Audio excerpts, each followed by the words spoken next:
Hello guys, I hope आप सब लोग सेफ़ हैं। बहुत सारे स्टूडेंट्स ने मुझसे क्वेरी करी थी कि हम लोग गेट एग्ज़ाम के लिए स्टडी कर रहे हैं, हम गवर्नमेंट एग्ज़ाम्स के लिए स्टडी कर रहे हैं, तो कुछ स्ट्रैटेजीज़ बताइए, कुछ टिप्स दीजिए और कुछ ऐसी मिस्टेक जो हम अवॉइड कर सकते हैं। तो मैंने अपना पूरा रिसर्च करा है। मैं एक नेक्स्ट वीडियो में अपने बारे में भी बताऊंगी, जब मेरा क्या एक्सपीरियंस रहा था गेट का, मैंने कैसे स्टडी करा था, मेरी क्या स्ट्रैटेजी थी। तो आप वो वीडियोस भी देख सकते हैं, वहाँ से मे भी आपको कुछ गाइडेंस मिल जाए। और इस वीडियो में तो मैं आपके लिए प्रो टिप्स लेकर ही आई हूँ। फर्स्ट ऑफ ऑल, जो मैंने अभी तक ऑब्जर्व करा है, पूरा ट्रेंड शिफ्ट होता जा रहा है। शिफ्ट कहाँ हो रहा है? ऑनलाइन स्टडीज़ की तरफ। अगर हमें किसी भी चीज़ का प्रिपरेशन करना है, वी वांट हर coaching to be online. Coaching को भी ऑनलाइन चाहिए। इसके फ़ायदे भी हैं, नुकसान भी हैं। फ़ायदे बहुत सारे हैं, जैसे कि हमें ट्रांसपोर्टेशन का टाइम हमारा बेकार नहीं हो रहा है। ऑनलाइन कोचिंग आर चीप, और कुछ तो लोग यूट्यूब वीडियोस से ही पढ़ लेते हैं जो फ्री हैं। लाइक मेरे चैनल पर भी आप देखेंगे बहुत सारी वीडियोस आपके लिए ऑलरेडी फ्री हैं, बहुत सारे सब्जेक्ट्स कवर्ड हैं, गेट पॉइंट ऑफ व्यू से भी कवर्ड हैं। आप देखेंगे सारे कॉन्सेप्ट्स क्लियर होंगे। गेट एक ऐसा एग्ज़ाम है जो आपके कॉन्सेप्ट मांगता है। अगर मैं और किसी गवर्नमेंट एग्ज़ाम की भी बात करूं तो आपके कॉन्सेप्ट क्लियर होना बहुत इंपॉर्टेंट है। न्यूमेरिकल्स के पीछे मत भागिए, पहले अपने कॉन्सेप्ट क्लियर कीजिए। अगर आपके कॉन्सेप्ट क्लियर नहीं है तो उसके बाद अगर आप न्यूमेरिकल्स देखेंगे तो ऑब्वियसली आपको डीमोटिवेशन होना ही है, राइट। हम बात कर रहे थे ऑनलाइन क्लासेस की। तो ऑनलाइन क्लासेस से भी बहुत फ़ायदे हैं। लाइक आप कॉन्सेप्ट्स क्लियर कर सकते हैं बहुत इजीली, कितनी भी बार रिवीजन कर सकते हैं। कोचिंग में जाते हैं ऑफलाइन तो आपको रिवीजन के लिए वापस जाना पड़ता है, ट्रैवलिंग टाइम, कॉस्ट, बहुत सारी चीज़ें हैं। हम लोग सब अवॉइड कर रहे हैं। Plus lockdown situation, corona, pandemic, बहुत सारी रीजंस की वजह से we all are shifting towards the online culture. अब प्रॉब्लम क्या है? इतनी सारे फ़ायदे तो हैं भाई, खाते खाते भी पढ़ लूँगा क्लास में। वैसे तो टीचर्स अलाउ नहीं करते थे कि खाते खाते पढ़ लो, अब मैं लेट के भी पढ़ सकता हूँ। बट नो, यही तो नहीं करना है हमें। अगर हमें पढ़ना है तो प्रॉपर प्रोफेशनल्स की तरह पढ़ना है। जैसे प्रोफेशनली आपके घर में आपके पेरेंट्स भी काम कर रहे होंगे, वर्क फ्रॉम होम कर रहे होंगे, तो कैसे कर रहे हैं वो प्रोफेशनली काम, वैसे ही आपको करना है। प्रोफेशनल बन के आपको प्रिपरेशन करनी है, राइट। ये सबसे बड़ी प्रॉब्लम है ऑनलाइन स्टडीज़ के साथ। हम लोग सोते हैं, लेटते रहते हैं और क्लासेस चलती रहती है। वो नहीं करना है, राइट। हमें अपने नोट्स प्रिपेयर करने हैं। ये ही जो नोट्स हैं ये हमारी स्टडीज़ के लिए काम आएंगे। जो टीचर पढ़ा रहा है वो अपने पॉइंट ऑफ व्यू से पढ़ा रहा है। मैं भी आपको नोट्स देती हूँ अपने, तो इसका ये मतलब तो नहीं है कि आप अपने नोट्स नहीं बनाएंगे। आपको अपने नोट्स बनाने हैं, और आपके उस नोट्स के बाद आपको रिवीजन के दौरान उनसे छोटे नोट्स भी बनाने हैं जो आपको फर्दर रिवीजन्स में काम आएंगे। मैं आपको हमेशा बोलती हूँ कि हमें बहुत सारी रिवीजन्स करनी है, एक दो रिवीजन नहीं करनी है, ज़्यादा, जितनी ज़्यादा रिवीजन हो उतना ज़्यादा अच्छा है। और अगर हम कॉम्पिटिटिव एग्ज़ाम के लिए स्टडी कर रहे हैं तो कॉन्सेप्ट एक बार अच्छे से पढ़ेंगे, उसकी रिवीजन के लिए कॉन्सेप्ट के नोट्स से पढ़ेंगे, और फिर उसके न्यूमेरिकल्स बहुत सारे प्रैक्टिस करेंगे। और न्यूमेरिकल्स में भी don't go after the final answer. कुछ लोग हैं पूरा कैलकुलेटर लेकर कि अब तो फाइनल आंसर निकालेंगे ही। अगर आपको कॉन्सेप्ट क्लियर है और आप उस तरीके के बहुत सारे सवाल ऑलरेडी क्लियर कर चुके हैं, तो व्हाट इज़ द नीड? आप बस कॉन्सेप्ट देखिए। अगर आपको समझ आ रहा है, मूव टू नेक्स्ट क्वेश्चन।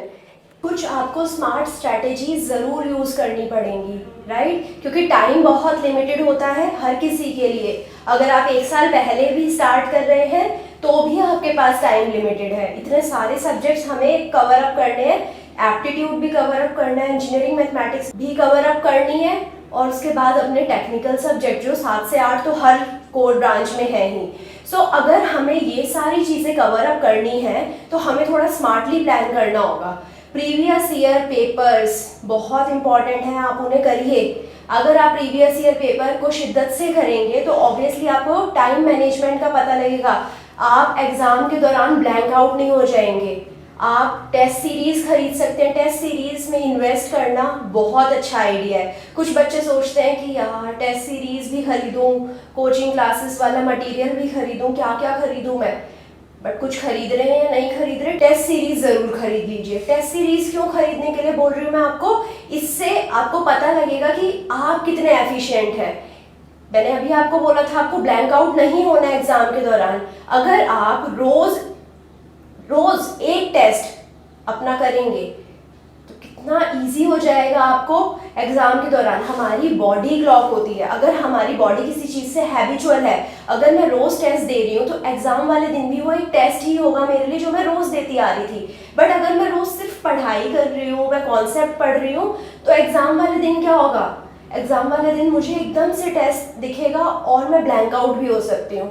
मेरे को टाइम मैनेज करना नहीं आएगा उस टाइम पर, मेरे को स्ट्रैटेजीज यूज करनी नहीं आएगी। 4 ऑप्शंस होते हैं, 4 ऑप्शंस में से कौन सा बेस्ट ऑप्शन है। कभी कभी मेरे को सही आंसर नहीं पता होता है बट मुझे 3 गलत आंसर पता होते हैं। ये चीजें कैसे पता रहेंगी न्यूमेरिकल्स में, हमें 4 ऑप्शंस में से कौन से 3 रिजेक्ट करने हैं। हमेशा हमें सही आंसर के पीछे नहीं भागना होता है, हमें गलत वाले भी रिजेक्ट करने होते हैं। ये होता है ऑब्जेक्टिव क्वेश्चंस अटेम्प्ट करने की स्ट्रेटेजी, राइट। सो ऑब्जेक्टिव क्वेश्चन अटेम्प्ट करने की स्ट्रेटेजी आपकी तभी आएगी जब आप प्रैक्टिस पेपर करेंगे, राइट। ऑब्वियसली आपके कोचिंग वाले बताते होंगे, आपने जहां से पढ़ा है आपके टीचर्स ने भी बताया होगा कुछ शॉर्ट ट्रिक्स, बट वो एप्लीकेबल कब है, शॉर्ट ट्रिक्स तभी अप्लाई कर पाएंगे जब आपने उनको प्रैक्टिस करा होगा बहुत ज़्यादा। अदरवाइज शॉर्ट ट्रिक्स आपके लिए बिल्कुल भी यूजफुल नहीं रहेंगी। और इसके बाद द मेन थिंग, क्योंकि मैं इसी ब्रांच से हूँ, इसी ब्रांच में जो मेन सब्जेक्ट रहते हैं, जो बहुत ही बेसिक सब्जेक्ट हैं, वो है signal system, network, digital circuit और कंट्रोल।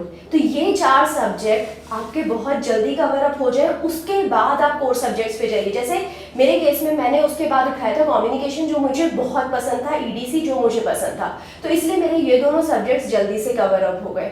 आप पहले 4 बेसिक सब्जेक्ट्स कर लीजिए क्योंकि दूसरे सब्जेक्ट्स इससे रिलेटेड भी रहेंगे और एटलीस्ट आपको बेसिक वाले जो इजी वाले 4 सब्जेक्ट्स हैं वो हो जाएंगे।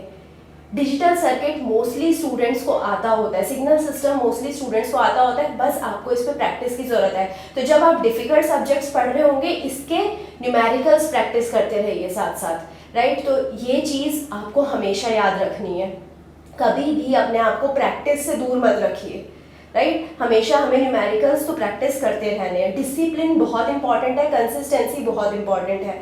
अगर आप सोच रहे हैं कि आज तो मैं पढ़ लेता हूँ बट ठीक है अब 4 दिन घर में पार्टी है, मैं पार्टी देखूंगा, मेरा बर्थडे है, मैं बर्थडे पे अपना सेलिब्रेट करूंगा, उस पर ध्यान दूंगा, नहीं, ऐसा नहीं करना है। अगर बर्थडे भी है आपका तो भी आप 1 घंटा तो निकाल ही सकते हैं ना पढ़ाई के लिए, या फिर उससे आगे पीछे वाले दिन 1 घंटा एक्स्ट्रा दे सकते हैं, राइट। सो हमें ये चीज़ अपने आप के अंदर लेकर आनी है, हमें एक टाइम टेबल बनाना है, उसको फॉलो करना है। और हमें जितने डेज हम अपने शेड्यूल कर रहे हैं एक सब्जेक्ट को ख़त्म करने के, उतने डेज में वो सब्जेक्ट ख़त्म कर देना है, उस पर रिसर्च करने नहीं बैठना है। हमें एक एग्ज़ाम को एग्ज़ाम की तरह ही लेना है। और जैसे हम 12th में करते थे, हम क्या सोचते थे कि सारे सब्जेक्ट्स इक्वल मार्क्स कैरी करते हैं, इंग्लिश के भी 100 मार्क्स है, फिजिक्स के भी 100 मार्क्स है, केमिस्ट्री के भी 100 मार्क्स है, तो हम हर किसी को इक्वल वेटेज देते थे। But here it is not that, यहाँ पर पूरे एग्ज़ाम के कलेक्टिवली 100 मार्क्स हैं। तो इट इज़ योर विश कि आप कौन से सब्जेक्ट को बहुत अच्छा प्रिपेयर कर रहे हैं और उसमें अपना 100% स्कोर कर रहे हैं। नेगेटिव मार्क करने से बचिए, क्योंकि अगर आप बहुत सारे सब्जेक्ट को थोड़ा थोड़ा पढ़ लेंगे तो नेगेटिव मार्किंग होने के चांसेस ज़्यादा रहेंगे। एक सब्जेक्ट को अच्छा करिए फिर दूसरे पे चलिए, बट उसमें रिसर्च नहीं करनी है। Be smart, right. उसके बाद जो नेक्स्ट स्टेप रहेगी would be your motivation. Motivation के लिए जो नेगेटिव चीज़ें हैं उन्हें दूर रखिए, पहले अपना लॉन्ग टर्म गोल बना लीजिए कि मेरे को क्या करना है, गेट से मेरी क्या डिज़ायर्स है, मैं इससे क्या एक्सपेक्ट करता हूँ। मुझे IITs में जाना है, मुझे IISc में जाना है, मुझे PSU में जाना है, या फिर कोई भी स्टेट यूनिवर्सिटी में जाना है, तो इट इज़ योर विश। पहले आप अपने गोल सेट करिए। और उसके लिए एक और सजेशन दूंगी, एम टू द स्टार्स। अगर आप स्टार्स को एम करेंगे तो आप मून तक पहुंचेंगे, राइट। तो आपको स्टार्स को एम करना है, आपको PSU को एम करना है। उसके बाद अगर आपको IITs में भी मिल रहे हैं तो वेल एंड गुड, आपकी परसेंटाइल अच्छी आ ही जाएगी अगर आप PSU को एम करेंगे। तो अपना एम बड़ा रखिए, उसके बाद जो आता है वो हम देख लेंगे। अपने टाइम को उसके अकॉर्डिंग शेड्यूल करिए, अपनी स्ट्रैटेजी को उसके अकॉर्डिंग शेड्यूल करिए और अपने एंड से बिल्कुल बेस्ट दीजिए प्रोफेशनली। जैसे आपके पेरेंट्स करते हैं for their work from home, right. Next cheese procrastination. Procrastination बहुत जनरल है, बहुत कॉमन है।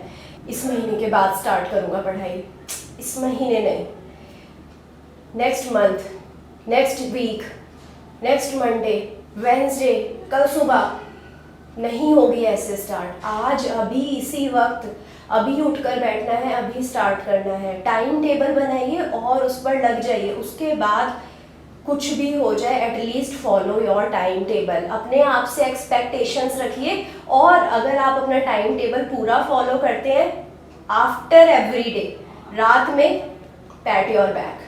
अगर फॉलो करा, नहीं करा तो पनिशमेंट दीजिए खुद को नेक्स्ट डे कि मैंने ये कल नहीं करा था, आज मेरी पनिशमेंट, आज मुझे डबल पढ़ना है, राइट। ये चीज़ें अपने ऊपर अप्लाई करेंगे तो डिसिप्लिन्ड हो जाएंगे, राइट। लास्ट चीज़, आपको अपने टीचर से, गाइड से, मेंटर से कांटेक्ट में रहना है।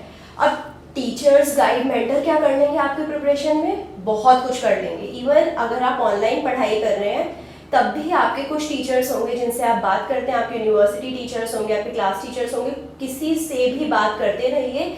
आपको जो भी प्रॉब्लम्स आ रही हैं, मे बी आपको लग रहा हो ये बहुत छोटी प्रॉब्लम है, मैं सर को या मैम को जाकर क्या ही बताऊं, बट उनको एक्सपीरियंस है, क्या पता उनके पास कोई सेम प्रॉब्लम लेकर गया हो, उन्होंने कोई सॉल्यूशन बताया हो, उसने अप्लाई करा हो और उन्हें पता लगा कि ये सॉल्यूशन तो एप्लीकेबल है, तो उनके पास एक्सपीरियंस है, क्या पता वो आपको बहुत अच्छा सॉल्यूशन दे दें। तो जो भी आपके साथ प्रॉब्लम्स आ रही हैं, आप अपने गाइड, मेंटर, टीचर से जाकर शेयर करिए, राइट। इवन अगर आपको लग रहा है बहुत छोटी सी प्रॉब्लम है, शेयर करिए, वो कुछ तो सजेशंस देंगे, वो सजेशंस को इम्प्लीमेंट करिए अपनी लाइफ के अंदर, राइट। ये बहुत इंपॉर्टेंट है। हम लोग बहुत शाय हो जाते हैं, वो नहीं होना है।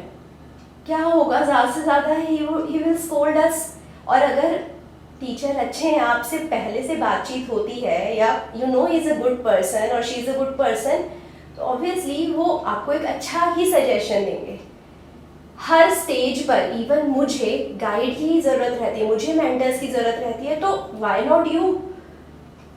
आप मेरे से तो छोटे हैं, तो आपको भी अपने लाइफ में गाइड्स की, मेंटर की ज़रूरत है।